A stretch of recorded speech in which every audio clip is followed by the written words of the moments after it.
तो hello guys, welcome back to our channel code Vichar. तो हम basic to advance SQL series बना रहे हैं। जैसा कि हमने पिछले वीडियो में देखा था कि सीक्वल को हम क्यों यूज़ करते हैं, सीक्वल की जगह एक्सेल को क्यों यूज़ नहीं करते, दोनों में क्या क्या डिफरेंस है। तो आज की वीडियो में हम सीक्वल का स्ट्रक्चर, सीक्वल के बेसिक्स देखेंगे, डेटा टाइप्स क्या होता है, कंस्टेंट्स क्या होता है, प्राइमरी की, फॉरेन की, ये सब। ठीक है, तो सबसे पहले शुरू करते हैं सीक्वल स्ट्रक्चर। जैसे कि मैंने पिछले वीडियो में भी बताया था, सीक्वल का डेटाबेस कंटेनर टाइप होता है। जैसे ये डेटाबेस है, डेटाबेस के अंदर फिर टेबल है, फिर टेबल कंटेनर के अंदर डेटा है। तो जो डेटाबेस होता है हमारे सीक्वल में, ये सबको अपने अंदर रखता है। ठीक है, इस फॉर्मेट में। और जैसे कि आप ये एक एम्प्लॉय टेबल देख रहे हो जिसमें फील्ड टाइप, नल की, डिफ़ॉल्ट एक्स्ट्रा है। इसमें जो ऐसे हैं नीचे की साइड है ये कॉलम्स है, और जो ऐसे है वर्टिकल साइड है ये रो है। ठीक है, ये सीक्वल स्ट्रक्चर है हमारा। अब हम अगली स्लाइड में देखते हैं। ये जैसे कि डेटाबेस डायग्राम है, इसमें आपको 6 कॉलम, 6 टेबल दिखाई दे रही है। वैसे तो टेबल ज़्यादा होती है, पर ये एग्जांपल के लिए मैंने 6 टेबल लिए हैं। ये किसी ई कॉमर्स का या किसी फैक्ट्री एक्ट्री का डेटा है, क्योंकि इसमें ऑर्डर, प्रोडक्ट, ये सब है, आईडी, यूज़र आईडी। अब जैसे ये ना, इसमें ये 6 टेबल हैं, इन्हें ज्वाइन कर रखा है। अब जैसे फर्स्ट वाली ऑर्डर आइटम टेबल में ऑर्डर आईडी दे रखी है, तो अगर मेरे को पता करना है ऑर्डर आईडी किस पर्सन की है, उस पर्सन का नाम क्या है, तो ये देखो आपको ये लाइन दिख रही होगी, ऑर्डर आइटम से हमने ऑर्डर टेबल को कनेक्ट कर रखा है, क्योंकि इन दोनों में सिमिलर चीज़ है, आईडी। ठीक है, तो ये आईडी कनेक्ट हुई है, तो फिर ऑर्डर्स को टेबल को यूज़र से भी कनेक्ट कर रखा है। तो यूज़र्स में भी आईडी है, ऑर्डर्स में भी आईडी है। तो इस ऑर्डर आईडी को उठाकर हमने इससे कनेक्ट किया, फिर इस टेबल से इसको कनेक्ट किया, जिसमें उसका फुल नेम मिल जाएगा, ईमेल मिल जाएगी, उसकी सारी डिटेल्स मिल जाएंगी। ऐसी ये 6 टेबल कनेक्ट कर रखी है।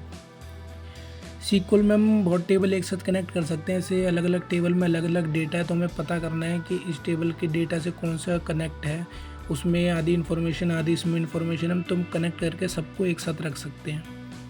ठीक है, अब देखते हैं डेटा टाइप्स। सीक्वल में डेटा टाइप्स होते हैं जो data types of a column defines what value the column can store in a table. Data types हम यूज़ करते हैं जैसे कोई भी टेबल क्रिएट करने से पहले कि उस टेबल की कॉलम के अंदर जो वैल्यू है वो क्या है, स्ट्रिंग है, न्यूमरिक है या डेट एंड टाइम है। ये 3 कैटेगरी में डिवाइड होता है डेटा टाइप, स्ट्रिंग, न्यूमरिक और डेट एंड टाइम। स्ट्रिंग में आता है कैर और वेरकर। कैर की फुल फॉर्म होती है कैरेक्टर्स, और वेर की होती है वेरिएबल कैरेक्टर्स। न्यूमरिक में इंट आता है, फ्लोट आता है, बूल आता है। डेट एंड टाइम में आता है डेट और डेट टाइम। अब इनको आगे समझते हैं क्या क्या होते हैं।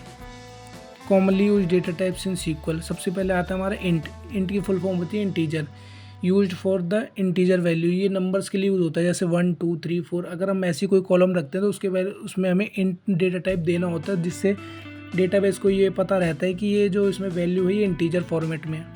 सेकंड आता है हमारा फ्लोट। फ्लोट में जो होता है वो डेसिमल वैल्यूज़ होती हैं, जैसे 1.6, 1.9, 100.06 ऐसे। उसके बाद आता है हमारा बूल। बूल की फुल फॉर्म होती है बूलियन। इसमें ट्रू और फॉल्स वैल्यू होती हैं, 2 ही तरह की वैल्यू होती है, ट्रू होगी या तो फॉल्स होगी। अगला आता है कैरेक्टर, कैर बोलते हैं इसको। ये होता है फिक्स्ड लेंथ स्ट्रिंग। इसमें ना फिक्स लेंथ देते हैं स्ट्रिंग की, उससे बाहर नहीं जा सकता। सेकंड आता है वेरकर। वेरकर में होता है वेरिएबल लेंथ स्ट्रिंग। उसके नेक्स्ट होता है डेट। डेट में डेट फॉर्मेट ऐसा होता है हमारा, ये सबसे पहले ईयर आएगा, फिर मंथ आएगा, फिर डेट आएगा। ठीक है, उसके बाद होता है हमारा डेट टाइम। डेट टाइम में हमारी डेट और टाइम का दोनों का कॉम्बिनेशन होता है। बाद हम देखते हैं प्राइमरी की एंड फॉरेन की। ये दोनों बहुत इंपॉर्टेंट टॉपिक होते हैं सीक्वल में। सबसे पहले आते हैं हम प्राइमरी की पे।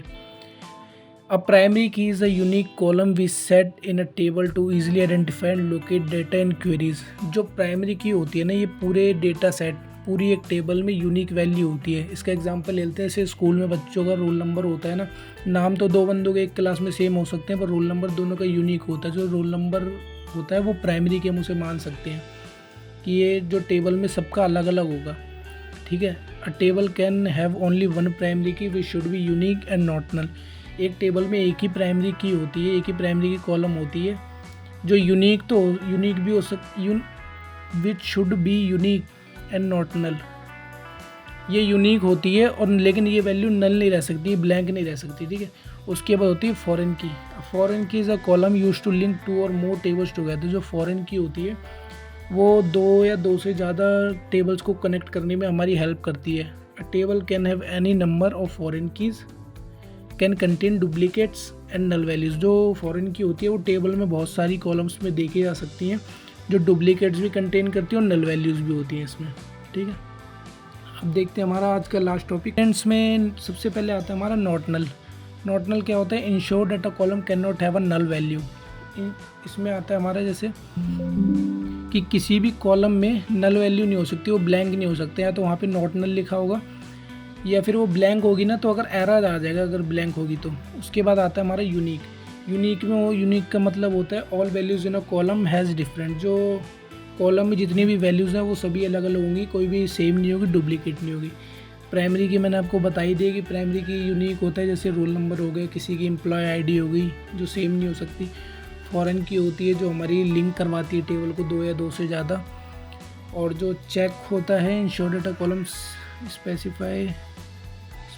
अगला हमारा चेक कंस्ट्रेंट है। इसका मतलब होता है इसमें हम चेक करते हैं जैसे ग्रेटर देन या लेसर देन, ये सब चेक करते हैं। जो डिफ़ॉल्ट होता है इसको आप बहुत यूज़ करोगे आगे। इसमें होता है जैसे अगर कोई ब्लैंक कॉलम छोड़ रहा है ना तो उसमें हम कुछ भी डिफ़ॉल्ट नेम डाल सकते हैं अपनी तरफ से। तो आज के यही टॉपिक थे हमारे जो मेन थे। बाकी हम कल की वीडियो से उसमें MS SQL सर्वर में शुरू करेंगे, कोडिंग के थ्रू, प्रोग्रामिंग लैंग्वेज के थ्रू आगे वर्क टेबल्स के साथ वर्क करेंगे, काम करेंगे कि कैसे क्या होता है, डेटा एनालिसिस कैसे होती है। ठीक है,